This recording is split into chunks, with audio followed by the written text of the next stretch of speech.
Bien, pues un comisario podemos decir que no solo da el guión de la exposición, como se puede pensar, o escoge las piezas, sino que se encarga de un poco de todo el proceso, de mayor o menor manera, tanto desde la gestación de la idea, del guión a seguir, tanto puede escoger si es una exposición temática o quiere exponer una tesis, o bien quiere mostrar el trabajo de un solo artista, como yo hice en Sistemas Vivos, y focalizarse en una parte de ese trabajo, o bien a partir de una idea de una tesis escoger las piezas y artistas que mejor le puedan servir para explicarlo, con un poco de visión educativa, como para poder mostrar, ofrecer una mirada en un tema concreto, ¿no? Y en este caso pues podríamos empezar pensando en un tema, desarrollándolo, haciendo unos textos curatoriales para explicarlo, y bien, si es un encargo ya de un museo, pues establecer esta relación con este museo, o si no, encontrar un museo o una institución donde acoger la exposición. A partir de aquí, velar para que las piezas escogidas pues se pueden llevar a cargo, escoger si son piezas que ya existen o hay que hacerlas de nuevo, hay que hacerlas expresamente para la exposición, para hacer una producción.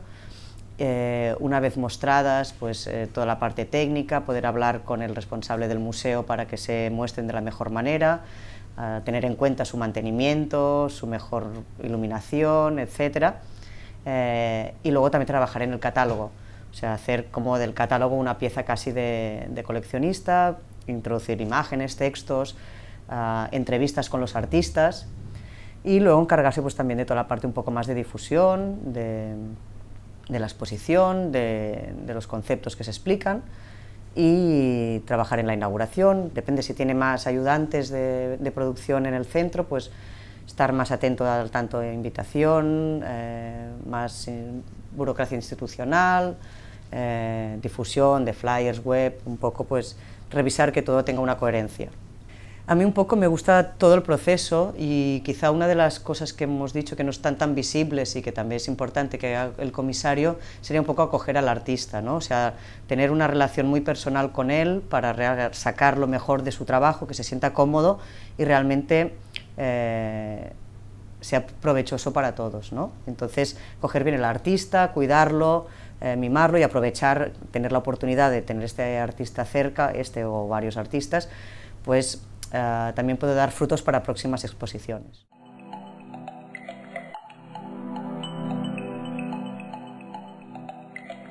Bien, pues querría destacar la exposición Sistemas Vivos, Crista Somerer y Laura Miñonó, que hicimos en el laboratorio del Art Santa Mónica, comisariada junto con Josep Perelló, en el 2011, de junio a septiembre de 2011. Fue la primera exposición individual de este grupo de artistas, referentes en el mundo del New Media Art, y fue todo un reto porque tienen una obra muy extensa, y nosotros escogimos sus piezas más relacionadas con los sistemas vivos, y de así dimos el nombre a la exposición.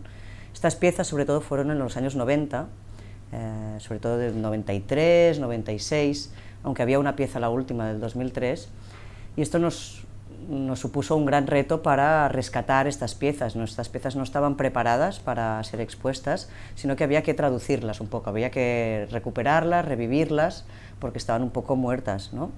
Entonces trabajamos muy mano a mano con los artistas para, a partir de una primera propuesta hecha por nosotros, ver cuáles podíamos mostrar y cuáles suponían un esfuerzo de traducción demasiado alto y no podíamos llegar para esta exposición, ¿no?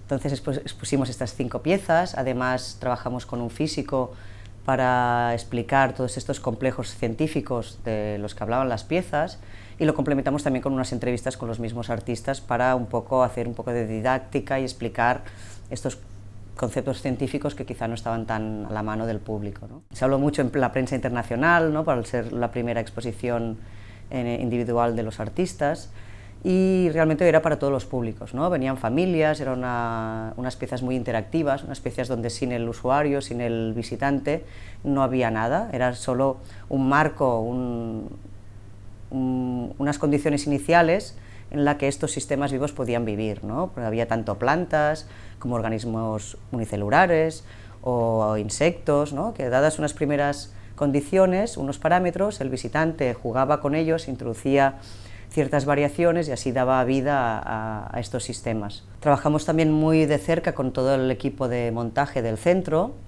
que al ser una de las primeras exposiciones con esta complejidad tecnológica aún no estaban preparados para trabajar con ello, y por eso tuvimos la suerte de contar con un ayudante externo, que luego fue el que se encargó un poco del mantenimiento de las piezas. Era una exposición larga, de más de 6 meses, y en que estas piezas podían ocurrir varios imprevistos que necesitábamos solucionar rápidamente, ¿no? Por ejemplo, se podía mover una cámara, se podría mover alguna cámara, algún sensor, o bien algún software podía fallar, ya que habíamos trabajado para volverlos a programar y hacerlos correr en software y hardware actual, ¿no? Y entonces trabajamos desde un buen inicio con el artista y este ayudante de mantenimiento, y el artista también nos hizo toda una serie de instrucciones bien claras para saber cómo actuar en caso de un pequeño problema, ¿no? Y todos los problemas estaban bien considerados y todo el proceso que había que hacer para solucionarlo. Y entonces pues esto realmente funcionó muy bien, porque cuando había un pequeño problema no hacía falta llamar al artista ni que viniera y eso suponer un gasto extra, sino el chico de mantenimiento lo podía solucionar rápidamente, o en caso de duda llamar al mismo artista y solucionarlo. Se documentó tanto parte por el equipo del Santa Mónica, se hicieron varias grabaciones durante la rueda de prensa, durante la inauguración, y luego también pieza por pieza con varias interacciones, y todo esto forma parte del archivo de Santa Mónica. También hubo grupos externos que trabajaron encima y basándose en la exposición para documentarla.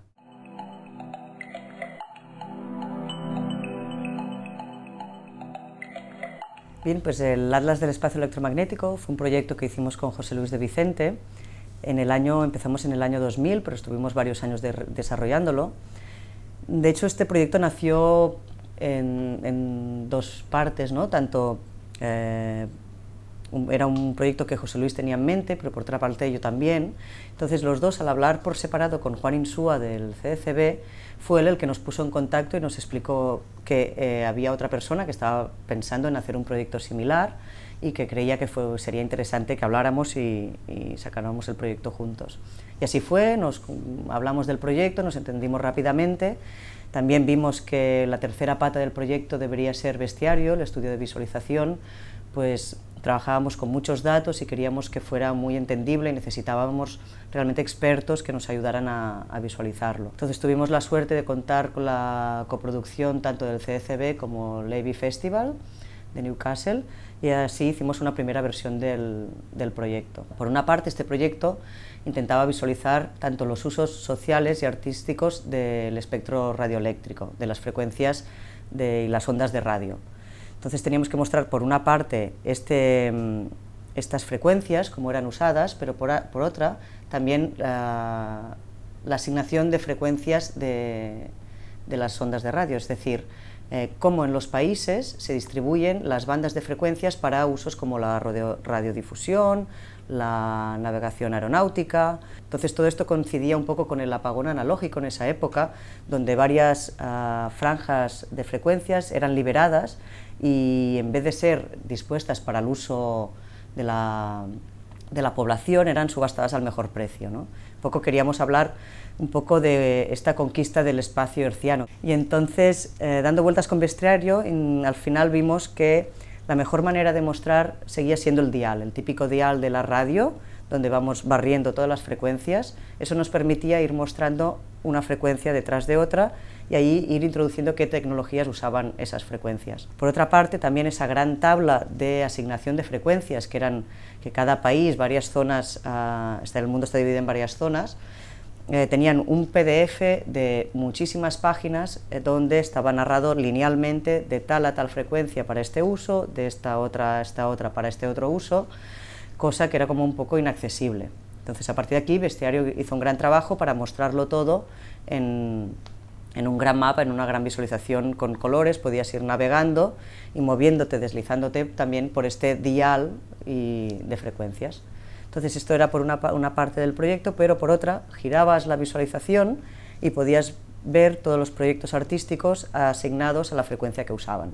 Es decir, si un proyecto usaba wifi, usaba frecuencia de radio, usaba internet, pues los íbamos colocando en este timeline. Entonces también hicimos un sitio web para mostrar este proyecto, para que fuera accesible y poder complementarlo con varios textos, tanto curatoriales como investigaciones que habíamos hecho en torno al tema, y también poder enlazar estas tablas de asignación de frecuencias, ¿no?, que habían sido de donde habíamos sacado muchos de los datos. Tuvimos la suerte de mostrar este proyecto por varios festivales internacionales, y también pedir algunas ayudas de investigación para ir ampliando la base de datos de proyectos y ir difundiendo el proyecto un poco más.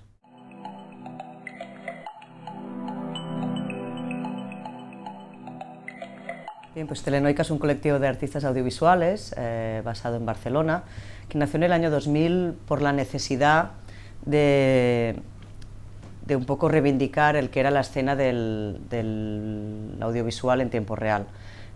Se quiso montar un festival que se llamó Videa, que tuvo 3 ediciones del 2000 al 2002, y entonces, para responder a las necesidades de producción de este festival, se hizo una asociación para poder pedir ayudas y poder hacer facturación, contratación, etc. Entonces, a partir de aquí, dado el gran éxito, fue el primer festival a nivel europeo de la escena VJ, nos pusimos en contacto pues muchos creadores, artistas, programadores, músicos, residentes sobre todo en Cataluña, pero también en diferentes partes del Estado español. A nivel internacional vino mucha gente que en esa época estaba desarrollando softwares audiovisuales que han tenido mucho éxito luego, como Resolume. Una parte muy importante también después del festival fueron las jornadas creativas que se hicieron fuera de Barcelona, en una masía donde nos reunimos durante varios días, y de allí salieron proyectos tan importantes como varios softwares, y realmente no vimos que, más allá de hacer un festival de corta duración, ¿no?, nos interesaba más un trabajo a largo plazo. Es por eso que la asociación continuó, se añadieron más miembros, más socios, ¿no?, gente que estaba por la órbita de esa escena. Entonces se hicieron también varias actividades muy intensas durante 2005-2006, casi mensuales. Entonces también vimos la necesidad de tener un local, ¿no? Hemos tenido varios locales en el Raval de Barcelona, un primero que era solo nuestro, pero luego vimos también las ventajas de compartir local con otras comunidades, con otros colectivos, y por eso nos fuimos a Riereta, el Hack Lab de Barcelona, donde estuvimos varios años compartiendo espacio con ellos. Y actualmente estamos en Conservas, también con esta asociación. Podemos decir que Telenoica, sobre todo, lo que busca es democratizar las herramientas tecnológicas, el software libre, hardware libre, es por eso que se hacen muchos talleres de estas temáticas. Telenoica y Riereta cogieron los primeros talleres de Arduino en Barcelona, y de varios softwares de VJ, y actualmente también para hacer mapping, un poco respondiendo a luces, a LED, un poco respondiendo a las necesidades de la comunidad, ¿no? Y a partir de aquí también empezar a crear juntos, compartir conocimientos sobre todo, y dar como un espacio físico para que estas sinergias sean un poco más fructíferas, ¿no? Aunque todos nos pasamos el día conectados online, poder tener un espacio donde encontrarnos y también establecer relaciones personales era muy interesante. También nos hemos relacionado con otras instituciones como Hangar, que trabajan temáticas muy parecidas, y se establecen muchas relaciones para hacer talleres compartidos, o hasta a nivel internacional con la gente de Anti-VJ o la gente de VJ Spain de Madrid, que se les ha invitado asiduamente pues, a talleres o actividades.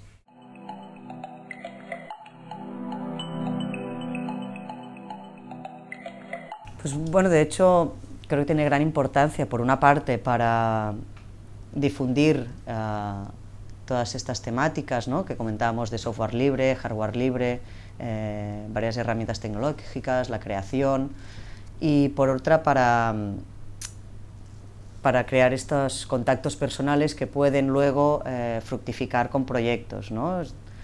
Y como me pasó a mí en el proyecto del Atlas del Espacio Electromagnético, ¿no?, que al trabajar juntamente con José Luis de Vicente hemos hecho un proyecto mucho más interesante y hemos podido llegar más a fondo. También creo que en Telenoica, en Riereta, Hangar, establecer vínculos, ¿no?, puede ser muy provechoso.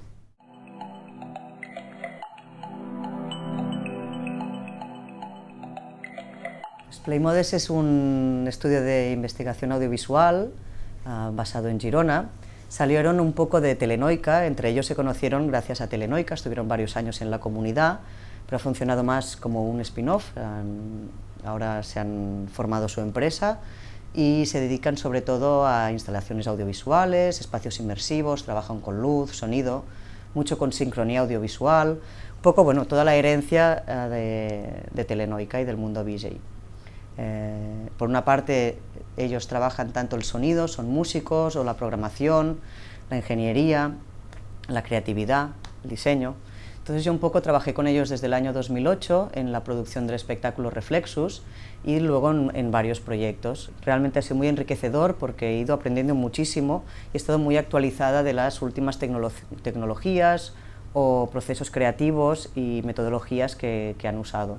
Ellos están siempre, tienen un trabajo muy puntero, ¿no? Y yo creo que son referentes aquí, tanto a nivel nacional como internacional, siempre están experimentando pues, con los últimos avances tecnológicos y tienen una narrativa audiovisual muy trabajada que ya viene de toda la escena anterior. Y a Playmodes se han encargado junto a otro estudio, el Buzón Commerce, en hacer el mapping de patrimonio de la iglesia de San Climent de Taüll. Ha sido una recuperación de este patrimonio, dado que el Pantocràtor, de hecho el original ya estaba aquí en el MNAC, en el Museo Nacional de Arte de Cataluña, allí quedaba una reproducción. Esta reproducción ha sido quitada y entonces se ha visto como todo el dibujo que había en las capas más profundas. Gracias a un sistema de mapping muy avanzado con varios proyectores han podido proyectar en una cúpula que hasta ahora solo habían proyectado en superficies planas y entonces han trabajado con este otro estudio para crear todo este contenido. Había partes que han tenido que imaginarlas, pues no estaban dibujadas en estas capas profundas, pero a partir de todas estas pinturas han podido reproducir el que era todo el dibujo de toda la cúpula, no solo el Pantocràtor, y han podido reproducir todo el sistema, todo el trabajo del pintor en esa época. También a nivel sonoro se ha hecho una investigación de sonidos de estas pinturas, de cómo sonaban estos procesos de trabajo, también los sonidos de la vall, los animales, las campanas, y a partir de aquí han hecho una banda sonora con instrumentos antiguos, trabajando con un luthier medieval, pues un poco reproducir toda esa atmósfera y han hecho un trabajo muy inmersivo.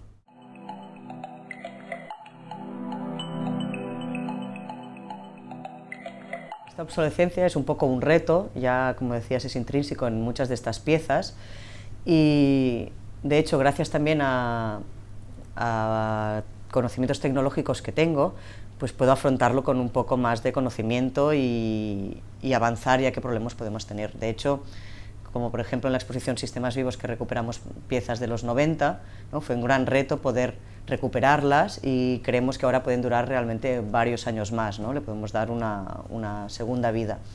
De hecho, pues hay que tener en cuenta siempre pues, qué software, qué versión y con qué máquina corren estas piezas y aunque sea una tecnología que puede ser invisible para el visitante usuario, por parte de los comisarios y productores tenemos que tenerlo siempre muy en cuenta, detallando muy bien unas fichas técnicas para cuando tengamos que mover esas piezas o archivarlas, tener esto como parte de la pieza también. Nos puede servir grabarlas en vídeo para poder ver cómo son, cómo funcionan, cuál es la interacción, pero que también son piezas un poco vivas, que quizá al volver a mostrarlas después, si las tecnologías nos permiten hacer un pequeño cambio, podemos escoger si querer recuperar y hacer una interacción básica con una cámara analógica o bien aprovechar las nuevas tecnologías para hacer una segunda versión de la pieza.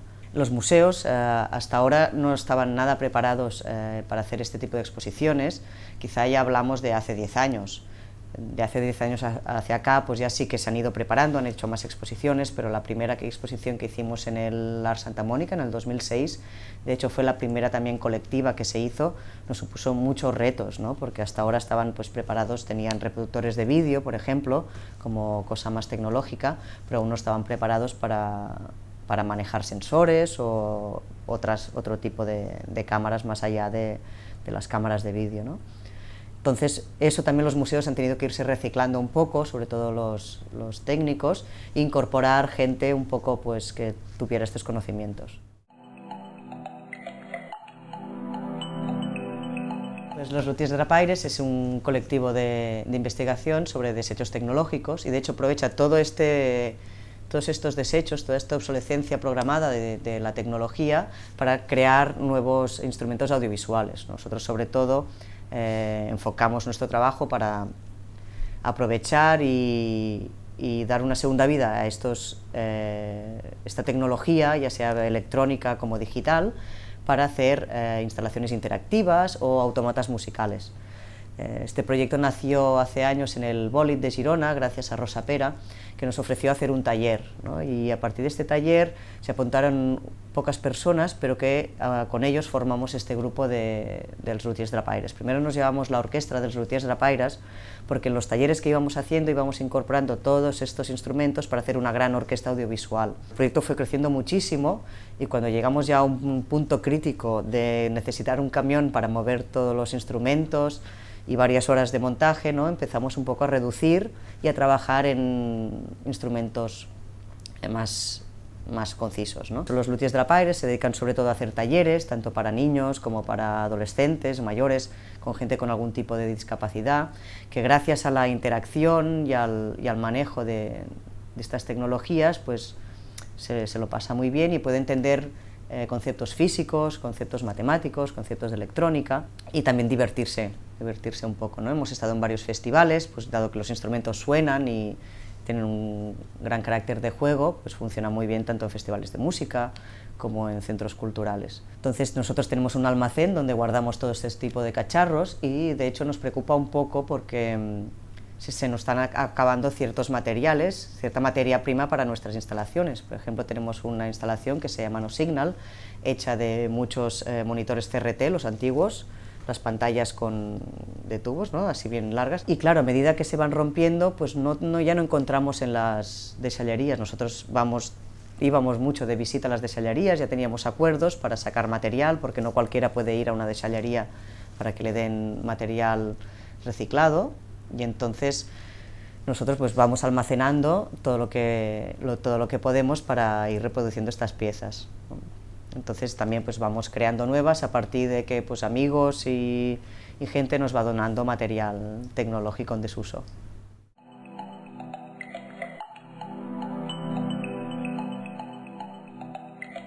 Bien, un poco mi trayectoria ha ido dando un poco vueltas, pero yo creo que me ha permitido entender y trabajar como lo hago ahora. Yo empecé estudiando física un par de años, dada mi fascinación por la astronomía y por el electromagnetismo, cosa que luego he podido aprovechar para trabajar en proyectos como el Atlas del Espacio Electromagnético, por ejemplo. Pues por eso he trabajado esos temas más físicos y no otros. De allí, por eso, me pasé a la ingeniería multimedia, porque era un poco el inicio de esos gráficos 3D, de la interacción, y eso me fascinó. Un poco, pues, ya con estas dos patas de mi inquietud, ¿no? Lo complementé un poco ya con el comisariado y el arte contemporáneo, siempre complementando mi formación científica con cursos de humanidades. Entonces, a partir de aquí tuve la posibilidad de trabajar en varios centros culturales, en el CCB o con el Festival Art Futura, que un poco encaminaron mi trayectoria profesional, ¿no? Entonces ya pues, el conocer a varias gente que trabajaba en este campo me permitió hacer las exposiciones que os he comentado. Pero ahora, por ejemplo, estoy trabajando en la UOC, en el grado multimedia, o sea, un poco he vuelto a mis orígenes de estudios, pero con la perspectiva siempre del mundo artístico y del mundo de la cultura, ¿no? Y un poco así puedo utilizar mis conocimientos en estos varios campos para las asignaturas de las que soy responsable, y también al revés, nutrir mi trabajo profesional en las exposiciones con un poco más el conocimiento académico que voy adquiriendo.